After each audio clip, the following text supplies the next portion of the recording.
A quick warning, this video is going to be split into two halves. The first half is going to be as spoiler-free as I can make a video discussing my thoughts on the game and the expansion. The second half is going to have a lot of the more intricate and detailed plot stuff and thoughts on all of that. So if you haven't finished the expansion, probably best to leave at the halfway point. The first half should be fine. I'm also going to be using zone footage, so if you don't want to look at that, probably best to listen to it instead of actually watching it. Anyways, on with the video, and thanks for watching. Man, where does one even begin when discussing this expansion? I guess might as well start with the reason I'm making this video. As I said in the last video, for the 5 people who watched it, I appreciate your views immensely. This is a follow-up video for my prediction, which was almost entirely wrong, yet also generally correct at the same time, somehow.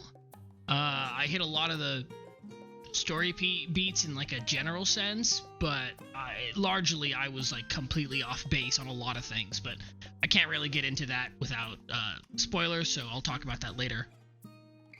This expansion was, for a lot of people, myself included, really just everything we could have hoped to see in the conclusion of the Hydaelyn Zodiark story arc. And I guess just so much more.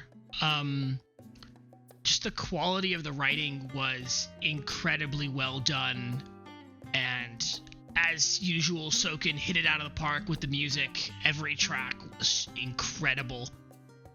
And then just the design of everything, from the world to characters, in terms of just the art direction was spectacular. Every zone had its own unique and rich presentation, and was just a joy to get to spend time in.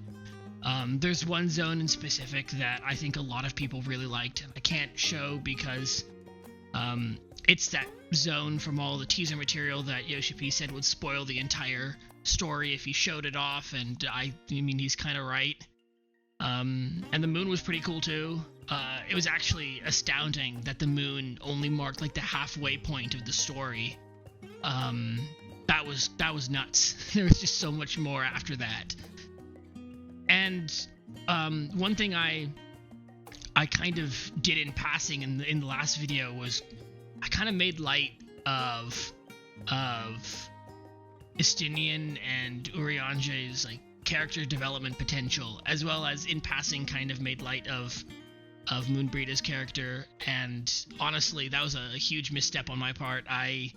I vastly underestimated the 14 writing team's ability to just continue to develop these characters. All the characters continue to develop. Everyone that I said, man, they don't have much more that they can do with these characters. I was wrong. I was so wrong. And in all honesty, I'm really happy that I was off base as I was, because it's very silly for me to have assumed a lot of those things and make this whole 40-minute video with all these predictions. But to be wrong about it meant that I wasn't 100% certain of what was going to happen going into it, and I wasn't really certain about how the characters were going to develop. So when they did continue to change and grow and exhibit really touching and emotional moments, I was just as surprised if I hadn't thought of it at all. And that was really cool, because I was worried that I was gonna I had it figured out. I knew what they were gonna do, and I didn't. And honestly, that was really, really, really nice. Yeah, it's incredible. It's just really, really good. For those who haven't played yet, highly recommend it. If you're currently on your way through 14 story, it's worth it. It all comes together. They brought in stuff from the most obscure of raiding content, which isn't really to say they're obscure because the raids are a pretty big deal, but they make reference to pretty much every single piece of content throughout the game's like storyline and side stories. I'm not going to show any footage of it, but there's a scene where a bunch of the job trainers show up, which is like, I don't know, it's really cool because, you know, the Thaumaturge brothers show up in Stormblood during like the whole Siege of All Amigos moment, but then just to have all these different characters show up in Endwalker, and it's especially great if you've leveled multiple classes, or all of them, if you're me, then getting to have these unique dialogue moments where they make reference to the fact that you have worked with them before is just that little extra touch that really makes this game as great as it is. So, in summary, for the non-spoiler section, the expansion is fantastic, the music is great, art design is amazing, character development is just outstanding. Would recommend 100% of the time.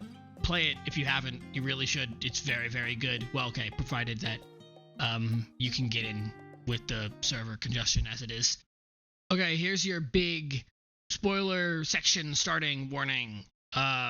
From here on out, I'm going to be explicitly discussing actual spoilers and my thoughts on them, and I'm going to be very liberal with my use of names, terms, and ideas. I'm gonna kind of assume that if you're watching this part, you finished the MSQ. If you haven't finished the MSQ, please don't keep watching the video. This is one of those experiences that I feel loses how important it is if you don't kind of experience it yourself. And it's just so good. Like, do yourself this favor and please just play it yourself instead of spoiling it for yourself. Cool, thanks. My spiel's over.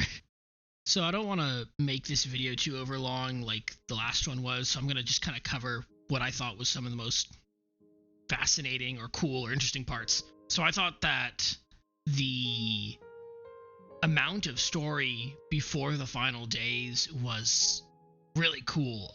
In my prediction, I assumed that final days would be kind of like one of the main focal points, and they are, but a lot of it is trying to stop them from ever occurring to begin with. And I just think that the amount of like setup that the expansion goes through is really impressive. All of the stuff in Old Sharlayan is really cool, just kind of this exploration-y section, trying to figure out what's going on, and then the section in Thavnair is just cool. That zone in general is just so pretty. It could be my G-Shade pre whatever. It could be a third-party thing, but it just looks pretty. Everything's all vibrant and nice, and I just like being there, and like the music is like got such a distinct flavor to it that's just makes the zone really stand out. I just really like it. And then like the first trial happens, and a lot of the trials, both the dungeons and the actual boss trials, they're just cool. They're all just so cool. Everything about them, all the set pieces, the boss design, the music, it's so cool. And they're surprisingly more difficult than most just kind of regular MSQ content, which isn't to say a lot. They're just dungeons, but like, I know that during the Tower of Zot, I was expecting it to be a little bit more challenging than a lot of other MSQ dungeons, but I was kind of caught off guard by how tricky the final dungeon boss was in terms of like mechanical complexity. It wasn't that bad, but it was just like more than I would have expected from something that's mandatory to finish the story. And kind of in general, there's kind of a trend of all of the dungeons having slightly more complicated boss mechanics, which, you know, I think is pretty cool. But if you've gotten to this point in 14, I would expect you would have at least kind of figured out some of the more complicated. I mean, what War of Light at the end of 5.3 is it's a pretty tricky, boss, all things considered. Oh, okay. Well, I mean, it's very well telegraphed, but it's got some new mechanics. So I feel like at this point, people should be able to kind of read mechanics pretty quickly. It could be completely off base there. It could just be me, but I thought it was a lot of fun. It was just really cool. Dungeons are really nice. I haven't gone back to replay them, but I actually kind of want to. It's kind of fun.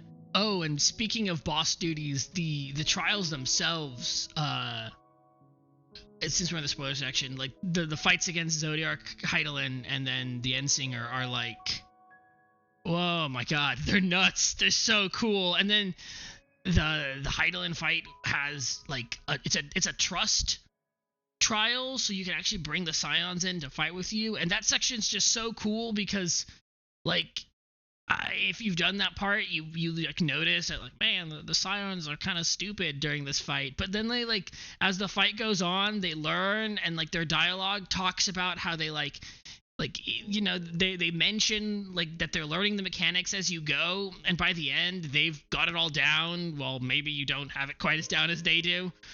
It's just really cool. And then I like how all of this has probably been a thing since Shadowbringers, but I really like that the trust NPCs have their own play style and how they approach things. Just Alice and Estinian always running away with the stack markers is really funny, especially Alice like backflipping into like the worst place imaginable. There's just a lot of like soul when it came to like designing those. And the music, each zone's music is like incredible. I already touched on Thafnir's a bit, but like Garlemald's music was really cool. The radio in some of the towns being like the only thing. Okay, well, I say towns, but they're like the sanctuary locations. The radio was really nice touch. It really added to the emptiness of the entire zone, which some of the zones, like, it was weird. Some of them like were really big and they felt like desolate, and then some of them were like surprisingly small and felt really expansive. Like Garlemald felt like a substantially smaller zone, just when you look at it, but it just how open it is and just how empty it is just made it feel so much bigger than it actually was. And then speaking of zones, that one zone I alluded to, Elpis, was, oh my god, oh my lord. Everything in Elpis was incredible. The writing for all of the ancients was really impressive. And they actually did like time travel in a way that was like, it worked. Time travel is one of those writing pitfalls that people love to use but don't like to really think about the more minutia of how it works in the grand scheme of things, but they really thought it through. And they set all this stuff up like right at the beginning, so when all of these things end up happening, you're not surprised that, oh, we're doing that now? Oh, okay. Why would that come? No, everything is very clearly established so that when it comes up, you're not surprised. In general, this expansion is really good at setting things up and capitalizing on what has been set up in past expansions and just kind of pulling it all together into this really tight and strongly written story. Which isn't to say that there aren't some not so awesome parts. The way I've been describing Endwalker is that it's a 11 out of 10, 98% of the time, and then 1% of the time it's a 7 out of 10, and then the final 1% it is a 0 out of 10. And that 0 out of 10 is one specific moment that I'll touch on in a second. But the 7 out of 10 moments are every single instance that Xenos is on the screen. And I know that's an unpopular opinion. Well, I don't know. Is it an unpopular opinion? I know there are people who are really dedicated to their favorite murder prince, but Xenos sucked consistently. Like, they even made Fandaniel like one of the most interesting and compelling characters in the entire game through his development in Endwalker, and Xenos stayed exactly the same. You can count on Xenos to only care about a single thing every single time, and that sucked. that was just really annoying because there's no nuance to him at all. He's just, I want to fight you. And that's it. That's it. That's his character. That's everything about him. And like, you know, people will pretend like, oh, he's got a whole lot of, he's like you, but like, you know, not like, what if he's like the Warrior of Light, but he's not. But he's not. He's not the Warrior of Light. He's really not. He's just this entitled, privileged, rich kid who's always gotten like everything he wanted and has never really had to work for his power. Like, oh, but he trained really hard. No, he got most of his power from a primal, and he relies on like magic weapons to like be really strong. Like, it's been a problem since Stormblood, and it continues to be a problem here. He's strong inexplicably for no reason, and he's just really powerful, and it's kind of stupid. And it leads into what was honestly the worst moment in, gonna be honest, in any game I've ever played. It was one of the worst writing decisions I've ever seen. Making Xenos the final boss of the game was agonizing, because after everything with Meteon and the Endsinger, it was astoundingly like beautiful, just all of that setup, and how, you know, Meteon wasn't even a villain, just like a tragic victim of circumstance. And then Hermes' naive approach to rationalizing the world and all this pain that he felt inside of him and he couldn't figure it out, and how that transferred into a question that would lead to the downfall of countless lives across all of the universe. That was so cool and so well written.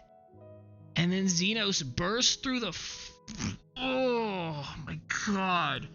He shows up and he's like, I had found something in you, and you had found something in me, and I wanted to find... I didn't find anything in you. I never found anything in you. Literally just an obstacle so that I could help innocent people live their lives. It was nothing more than that. He's like the ultimate clingy boyfriend. He's convinced that the entire world revolves around his weird fetishized lust for fighting, because he's empty inside because his dad never loved him. So he's got to ruin everyone else's lives so that he can feel that kick of life one more time. And he does it by just following you around and begging you to fight him. And then when it's not ideal for him, he just leaves. It's like, what on earth? And then they try to do this whole thing of like, there was secretly some special connection between you and him. And he keeps talking about like, you're just like a murderer, just like me. And it's like, there's no nuance here. He just fights to kill, and that's all he does, and that's all he's ever done.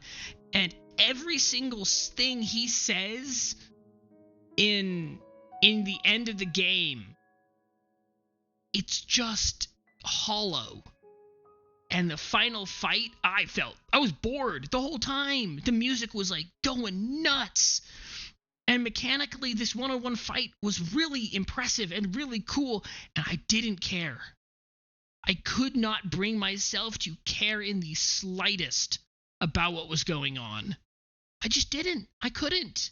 It was so boring. It was bad. It was just so bad. And then we wake up back in the ship, and everyone's like all emotional, and I'm like, oh, it was a bad dream. It never happened. I left him to die in that rift between worlds, and I don't care. And I moved on.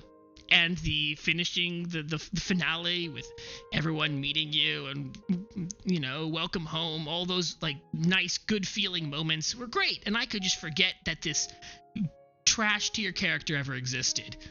And that was pretty cool. I appreciated all that. I'm kind of, like, very passing reference to, oh, he existed, but no one really cares anymore, honestly.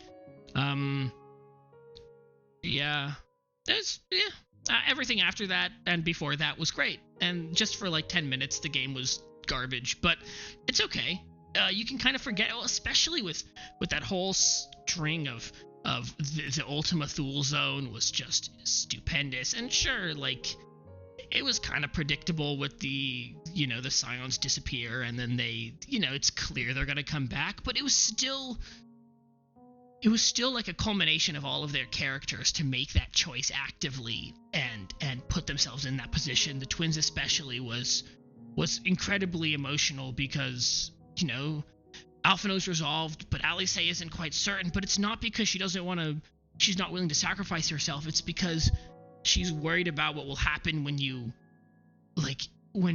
they're gone and the player's all alone. And that just is a stupendous demonstration of maturity in a character and just how much of a bond you formed with these characters, that they care about you like a very dear friend, almost like, if it's great. All the rest of the writing is amazing, and there's that weird section where like where Emmett goes off about, this is what the rest of we're gonna, guys, don't leave, we've got more content planned for the future. But it's okay. I know that people really just wanted to hear him talk forever and gives him an excuse to, but all in all, Endwalker was an amazing experience. I kind of no-lifed it like 5 days non-stop. I don't know if it's just Crystal DC has just generally low population, but I really never had any problems with queuing. It was just like queue early in the morning, and then by the time I'm ready for the day, I've logged in, and then I can just go about my business. But yeah, I pretty much just no-lifed the game, and it was one of the most emotional, intense, memorable journeys, and I'm really excited to see what Yoshida and the rest of the team have in store for upcoming content. And now I really want to know what's going to happen with the raids. Like, after teasing both of them during the MSQ, I just want more of this content. This game's so good. Hey, would you look at that? We're here to the end of the video. I've learned how to be more concise with my ideas, even though all of that was unscripted. If you're here listening to this, thanks for watching. There'll probably only be 5 people again, but that's okay. I'm not really looking for a lot more than just 1 or 2 people watching, and if there's just 5 of you guys, thanks, means a lot. Honestly, every view means a ton.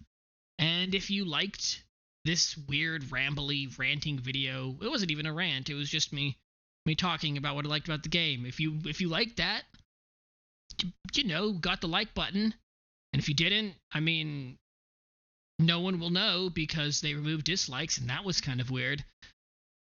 And if you like kind of what I'm talking about, or just kind of my approach to talking about things, then there's a subscribe button. It exists. It's kind of cool. If you click it, it changes color. That's kind of fun. But you don't have to if you don't want to. Up to you. And hey, if you want to talk about your experience with the expansion, the comment section is cool. I like comments. Comments are fun. Maybe you could post one that's really cool and we'll pin it, and people can be like, wow, look, that comment is so cool. And given the state of these videos and the size of the viewer base, if you really like the video, like a lot, you should share it with your friends, like spam it in your Discord calls, and then immediately get kicked from them, because that would be really funny. But all that weird plugging aside, thanks so much for watching. It means a lot. Really it does mean a lot. And if you care, maybe I'll get that new project that I mentioned in the last video out sometimes early next year. Yeah, thanks for watching, and maybe I'll show up in your recommendeds later.